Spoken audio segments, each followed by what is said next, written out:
ഓ ഓ ഓ സാറേ ഓ കഴിക്കാൻ വല്ലതായോ? ചോറ് സാറേ. ഓ നമ്മൾ 12:30 കാപ്പി കുടിച്ചത്. അപ്പൊ വിശപ്പൊന്നും കാണത്തില്ലെന്ന് വിചാരിച്ചു. രാവിലത്തെ ആഹാരം കഴിച്ചതല്ലേ ഉള്ളൂ, അതുകൊണ്ട് വിശപ്പ് കാണത്തില്ല. ഞാൻ അരി എടുത്ത് കുതുക്കാനിട്ടിട്ടുണ്ട്. കുതുത്ത് കഴിഞ്ഞ് നല്ല ചൂടും കൊഴുവെച്ച് ഇച്ചിരി ഉപ്പ് ഇട്ട് കഴിഞ്ഞാൽ അരി നല്ല രുചിയായിട്ട് വെന്ത് കിട്ടും. പിന്നെ വാഴയ്ക്കൊക്കെ ഞാൻ വെച്ചിട്ടുണ്ട്. അത് അരിഞ്ഞ് ഇച്ചിരി ഇങ്ങോട്ട് തേങ്ങയും കൂടെ ഒന്ന് തിരുമിയാൽ മതി. ഇച്ചിരി മല്ലിപ്പൊടിയും ഇച്ചിരി മഞ്ഞപ്പൊടിയും എല്ലാം കൂടെ ഒന്ന് പിഴിഞ്ഞൊന്ന് ഒന്ന് സെറ്റാക്കി കഴിഞ്ഞാൽ നമുക്ക് ഇപ്പം അങ്ങ് സെറ്റാക്കി തരാം. അല്ല 1 മണിയായി സമയം.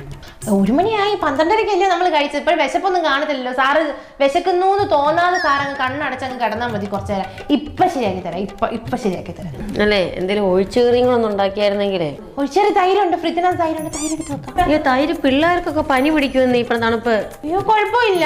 ആ കൊച്ചിറക്കനെ ഞാൻ എത്ര നാളുകൊണ്ട് കാണാൻ തുടങ്ങിയത്. അവന് തൈര് ഭയങ്കര ഇഷ്ടമാണ്. വേണമെങ്കിൽ ഒരു ചമ്മന്തിയും കൂടെ അരച്ചേക്കാം. മുളകെല്ലാം കൂടെ ചാലിച്ചൊരു ചമ്മന്തിയും കൂടെ അങ്ങ് അരച്ചു കഴിഞ്ഞാൽ കുഴപ്പമില്ലായിരിക്കുമല്ലോ.